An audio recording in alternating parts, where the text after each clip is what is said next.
We all know that Mr. Modi, after being the Prime Minister and particularly in his third term, is completely in a different mode and he is avoiding the Parliament. Amit Shah runs the Parliament and Amit Shah behavior towards the opposition is completely different. It is the Gujarat model. He brings in a nature where there is no dialogue, there is no conversation. We need to understand that TVK is a party which has become party number 2 now. They are in number 2 position. Okay. NDA will be number 3 only in my view because ADMK voters are shifting towards TVK. Now, as Rahul Gandhi ji says that Nafrat ka bazaar mein mohabbat ka dukaan, in the market of hate, Rahul Gandhi ji opens the shop of love. For that idea is the most important thing. We are fighting against the communal atmosphere where Christians and Muslims are treated as enemies in the country.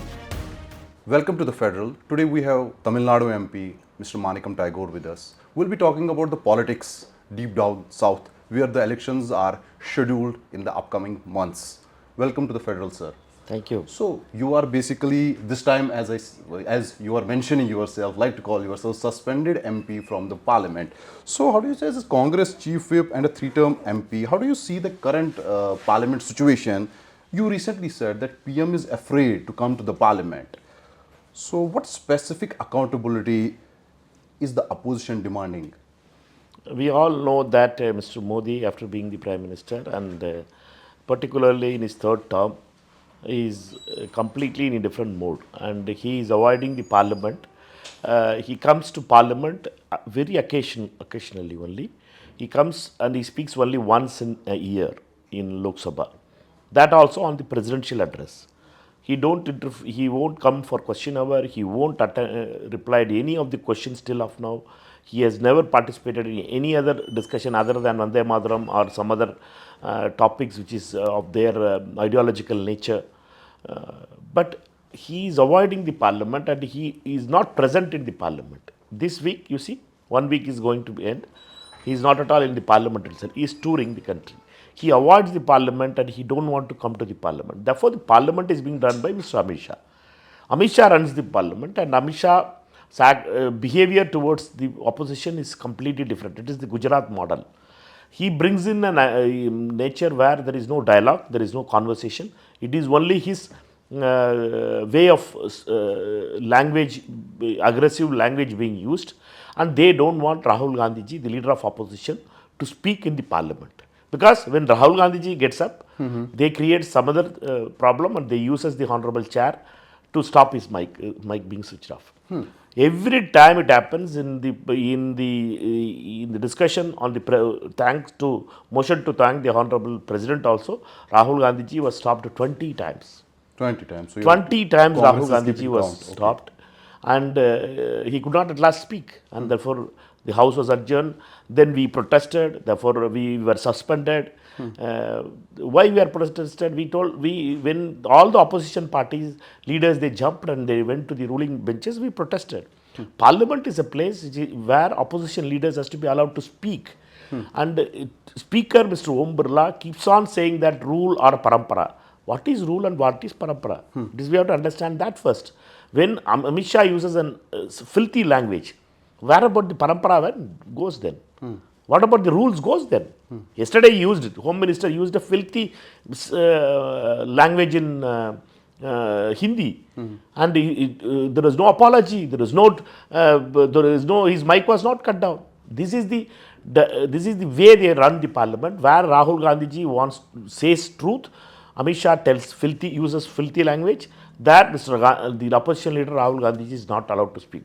Today also it has happened after 3 minutes of his speech when he mentioned about Puri and Epstein's friendship, his mic was cut down and on the LPG crisis he was not allowed to speak. This is the way they bulldoze the Parliament. They don't allow Mr. Gandhi to speak and because of that only we had been suspended.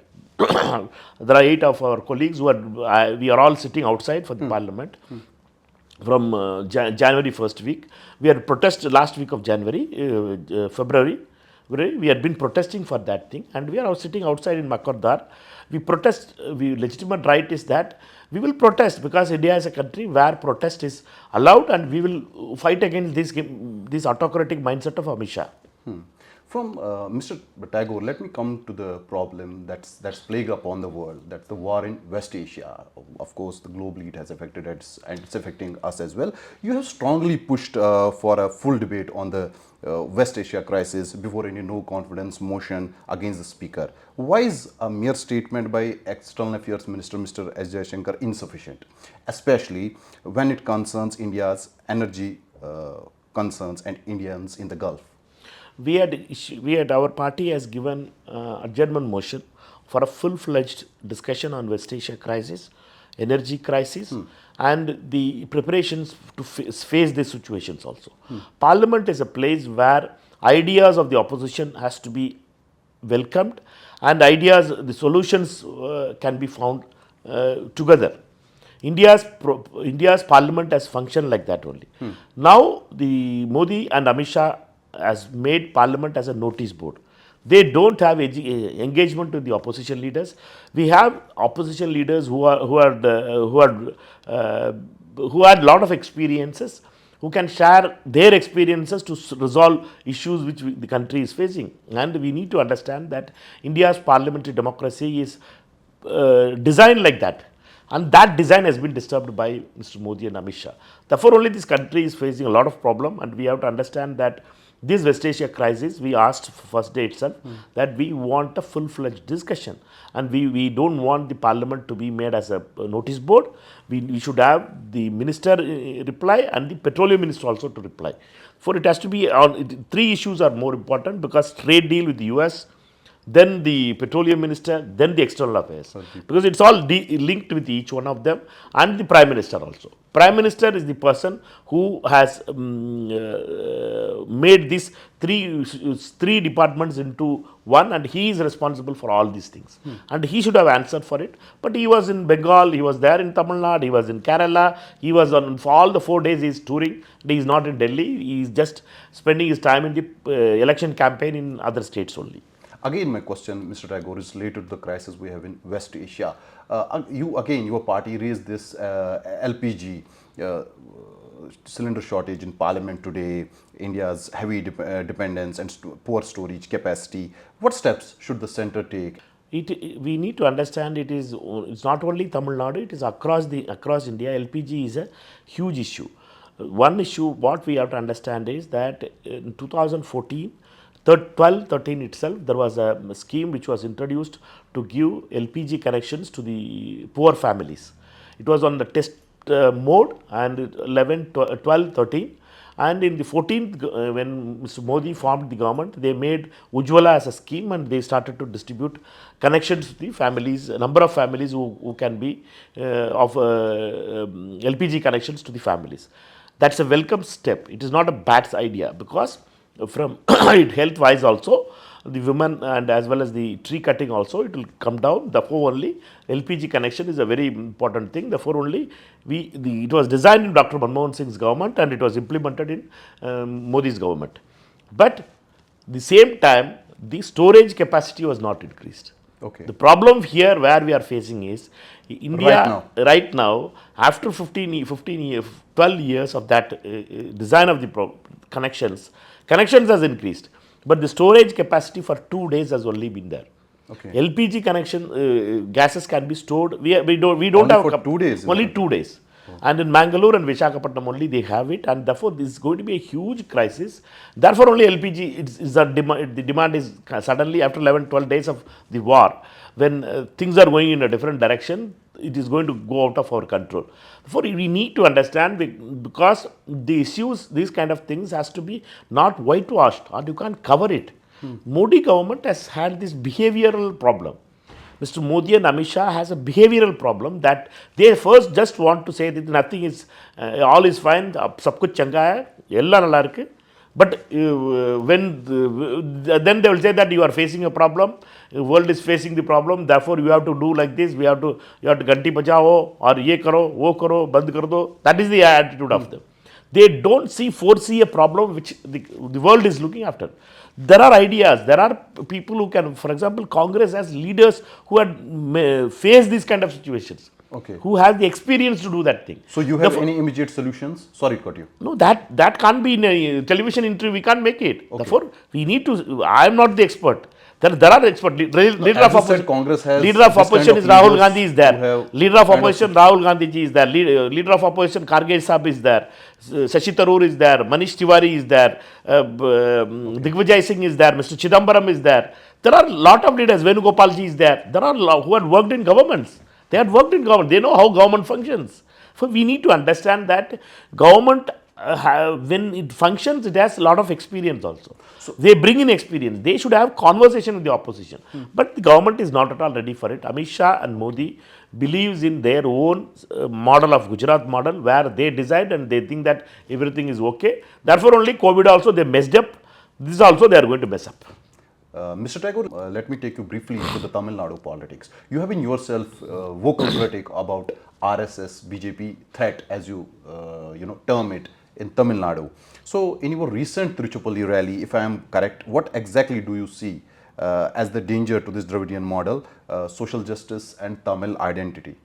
Now, we need to understand that RSS has been working long in Tamil Nadu. It's not one day today they had started it. They had been working for a long time. They had tried to observe the ADMK party. They had had alliance with BJP as alliance with the DMK as well as ADMK. Therefore, gradually in 90s and 2000s, BJP and RSS has expanded in Tamil Nadu with the help of the Dravidian parties. DMK was having alliance from 1998 to 2004. They had ended their alliance. But ADMK had in 2004. Then they are having it from 2016 till date. They have an alliance with them. Therefore, ADMK and BJP is in alliance, and BJP wants to take over the ADMK party itself. And that is the way they are moving. So you are saying this is a threat to regionalism? They are trying to observe the ADMK votes. We have to understand that RSS and BJP always, when they become friends to some other party, that party itself they eat. That is their habit. RSS and BJP has a habit. And the recent case of Nitish Kumar? Nitish Kumar, Shiv Sena, you can take many number of cases. JDU, Lokdal, many states, many places. So you are saying they have this a model. Type of threat that is the same model they wanted to apply in Tamil Nadu, but that is not going to work because there is a third force has come. That third force is observing the ADMK votes. Therefore, the third force TVK is going to observe the ADMK votes. Therefore, Tamil Nadu is going to not going to surrender to the RSS that quickly. But we need to understand that RSS will keep on working because RSS and the organizations which wants to they want to plant hate in a different level. They want to spread, but before that they will plant and make that hate grow in Tamil Nadu. They take years to do that. 20 years they had been doing it, and 20 years they had been working on different levels. In media, in educational institutions, in many, there is we can see in the past 20 years, I can see that there is a lot of these communal elements has come into Tamil Nadu. For it is the duty that Tamil Nadu, all the secular forces should unite and stop these communal forces from capturing institutions in Tamil Nadu. So you are saying that actor turned politician, Vijay's party is a third force in Tamil Nadu. Is that why you were also, I mean to say, were working towards forging an alliance with the party, which didn't happen? No, we were... because you said this is the third force to reckon with in Tamil Nadu. We need to understand that TVK is a party which has become party number 2 now. They are in number 2 position. Okay. NDA will be number 3 only in my view, because ADMK voters are shifting towards TVK, and ADMK under Palanisamy will become an organization which with single digit or double digit 13-14% of votes only. Because of the BJP's because ADMK has surrendered to BJP, therefore that surrender politics is not accepted in Tamil Nadu. Therefore, ADMK is been replaced by TVK. Okay. Coming to the alliance part, Congress party has always had a long relationship with the DMK. We were asking for a more share in the seats and in power only to DMK. That was our question. And we wanted the India Alliance as well as Secular Democratic Alliance in Tamil Nadu to succeed. And we are very clear that our long-term alliance with it from 2016, DMK's alliance for the 10th year it is going to enter. Therefore, we had before that we had an alliance from 2004 to 2011, 12, and it broke down in 13. Therefore, but we had a forged an alliance in 2016. Therefore, we are very clear that the secular fabric of Tamil Nadu should be protected, and the BJP should not be allowed in Tamil Nadu, and the people of Tamil Nadu won't allow it. Therefore, only TVK as a party which has come under the leadership of Mr. Vijay is getting the space of ADMK, and they are growing, and they are growing with this. They are taking away the support base of ADMK. Ahead of the elections, you were saying that you demanded basically cabinet berths and power sharing with DMK, saying that your party is not an NGO. Can you spell out what would be your power sharing formula like? No, we wanted, Congress party wanted to have a power sharing arrangement, and we had spoken to the Congress president, Mr. Kargeji. We had left it to Mr. Kargeji to decide about what has to be done. But Kargeji decided that in 2026, let us wait. Let us, this model of power sharing, let us wait, because the DMK leadership is very clear that they don't want to have power sharing arrangement in Tamil Nadu. Therefore, as advised by Congress President Karge Sahab, we are not demanding power share in this time. The alliance is done. The alliance with the DMK continues with the increased number of seats to Congress. That is 28 plus 1 formula. 28 seats, 28 plus seats. 1 Rajya Sabha. 28 seats we got it, and from 25 seats earlier we had come to increase the seats. Therefore, the Congress President Karge Sahab has decided that we should accept that formula and we should go ahead to fight the elections in 2026. Okay, let me come to this. As a Congress in charge for Tamil Nadu, what are the lessons you have found that you want to replicate in Andhra Pradesh and other southern states? As you said, you want to keep off BJP RSS from south. Tamil Nadu is one of the states where BJP and RSS is minimal presence is there, but they are trying their best. The BJP's vote share is also limited in Tamil Nadu. In my view, this time it will come to below 4%. Therefore, BJP's vote share will fall drastically, and BJP's entry in Tamil Nadu will be stopped, in my view, because the main problem in Tamil Nadu is that the main parties, two parties, needs to be anti-BJP. Then only they will the Tamil Nadu's politics will be able to be survived. ADMK has surrendered to BJP. Now, ADMK support base is moving towards TVK. Therefore, that is a good news for Tamil Nadu. It may not be good news for ADMK, or it may not be good news for me, but it is good for Tamil Nadu. Therefore, whatever good news is for Tamil Nadu is a great thing. For Andhra Pradesh, when you say about it, Andhra Pradesh, the lessons is very simple. There, Chandrababu Naidu has surrendered to BJP, and BJP is ruling. They are ruling coalition in TDP alliance itself. There is a minister from BJP in the cabinet who are having only 4 MLAs, but they are having 1 minister. For this is the model where the BJP enters. Chandrababu Naidu and Pawan Kalyan has compromised their for their survival. They has compromised the interest of Andhra Pradesh to BJP. BJP and RSS will grow in Andhra Pradesh, because that is the danger. They will capture any one of these parties. But Congress is fighting. Y.S. Sharmila ji is our president, and she is fighting. She is going to the villages and she is talking to the people for the secular space for Congress, and we will fight against the BJP in Andhra Pradesh unitedly. Okay, sir. Let's come to your political career, sir. You started as a worker in NSUI, then shifted to Indian Youth Congress, and then we saw your transition as Chief Whip and Lok Sabha of the Congress party. And what is the biggest lesson you have learned, in the Congress over the years? And how do you see the party has changed in the past 15 years? And does it need any reform? We need to understand that when I joined Congress party was not in power in 91. But when we came to power, we lost Rajiv ji. But power and positions are different, but we need to understand that Congress party is a vehicle which bring all Indians together. The way Congress party allows democratic values, democracy in the political structure is the most important thing, and the unity of the country is also the very important essence of India party itself. Congress as an organization has always evolved with the change, and we had, because of difficulties decisions taken in 90s by Mr. Narasimha Rao and Kesari and all other leaders. Congress had lost many states, Uttar Pradesh, Bihar states and Bengal. We had, that kind of losses has happened.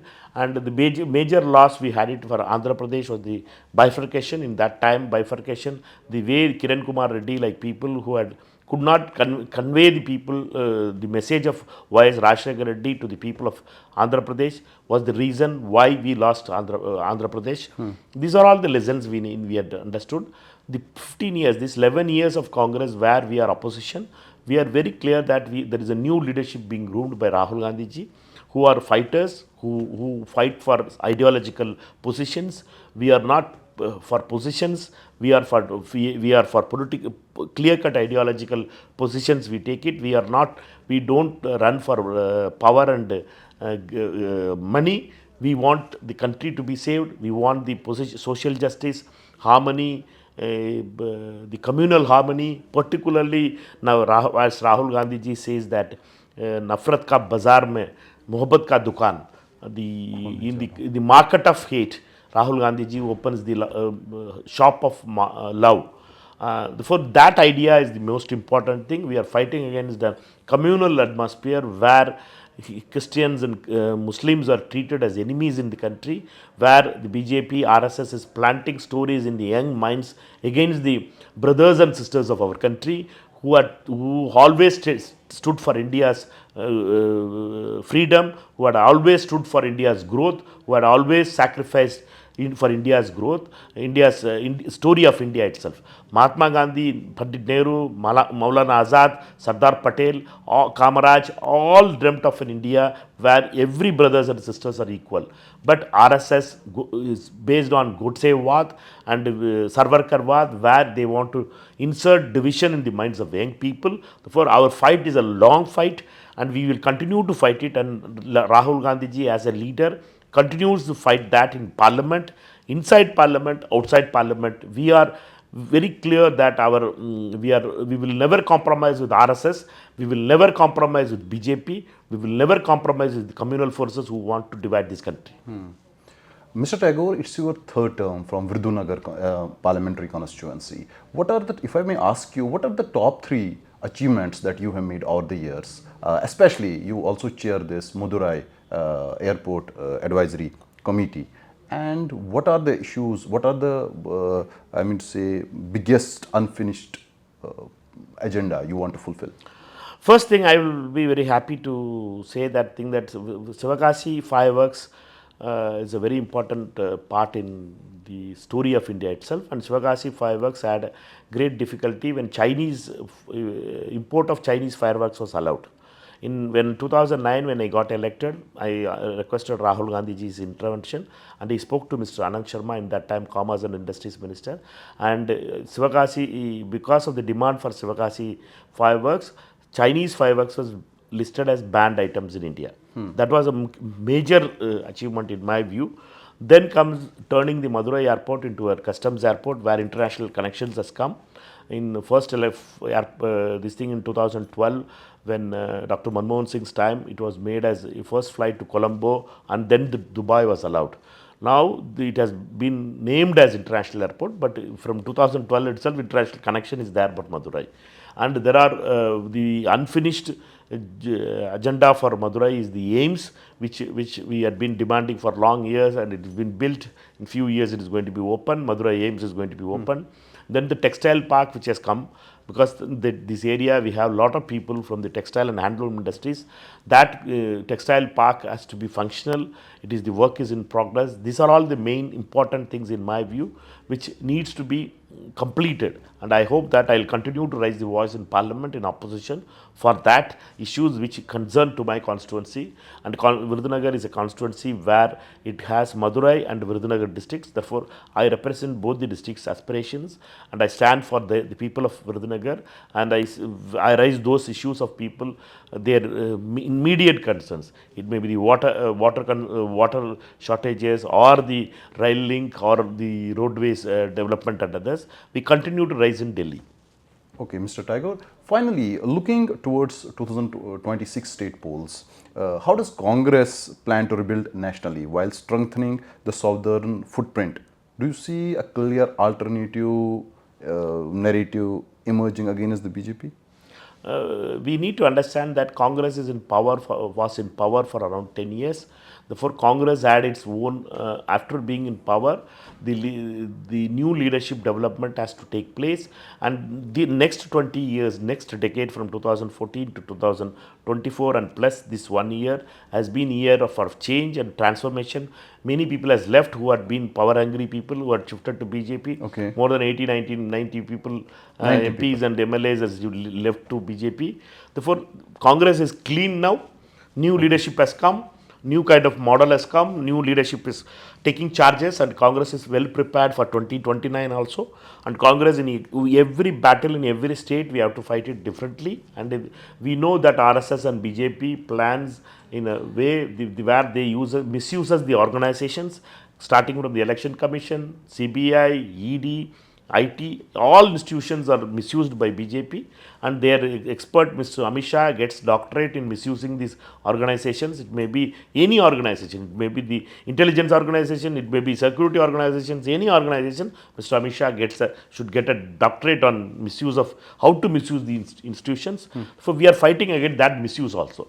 For Congress, under the leadership of Rahul Gandhi ji, stands tall with committed towards poor, committed to the youth, committed to the MSME, committed to the farmers, committed to the women of this country, that we will give a country where every Indian will have their say, an inclusive India where everybody is respected, everybody is loved, everybody is have their piece of space in in the country's development story itself.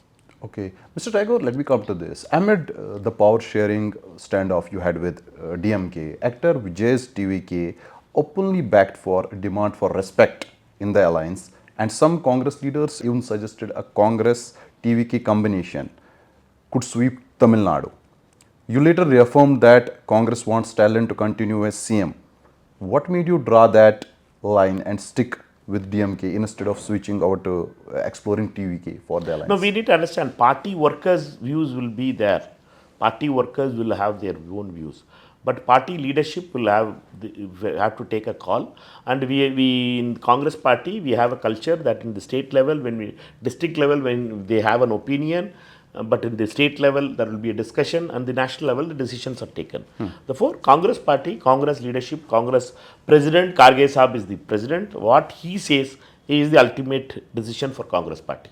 Whatever he has said, we are following that, and Congress party is very clear. Secular Democratic Alliance are united. We are in the Secular Democratic Alliance, and Mr. Stalin is the Chief Minister candidate, and we are very clear that in 2026 he will get second term in Tamil Nadu in 2026.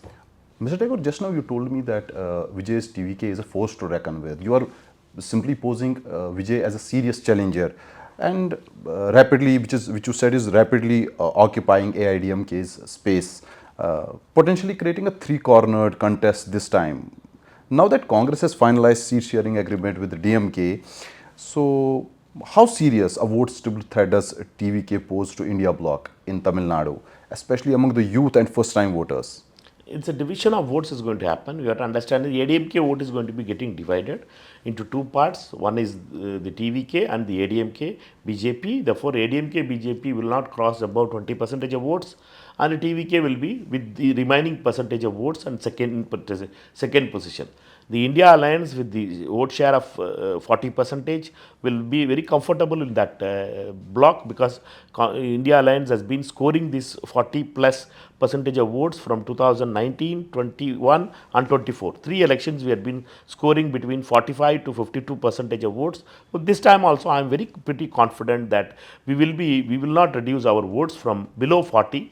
And we are very clear that 40% vote in a three-cornered fight is always a one-sided one. And the particularly the India Alliance is united. We have a close relationship in the leadership level also. And we are very clear that at any cost we should not allow BJP to grow in Tamil Nadu.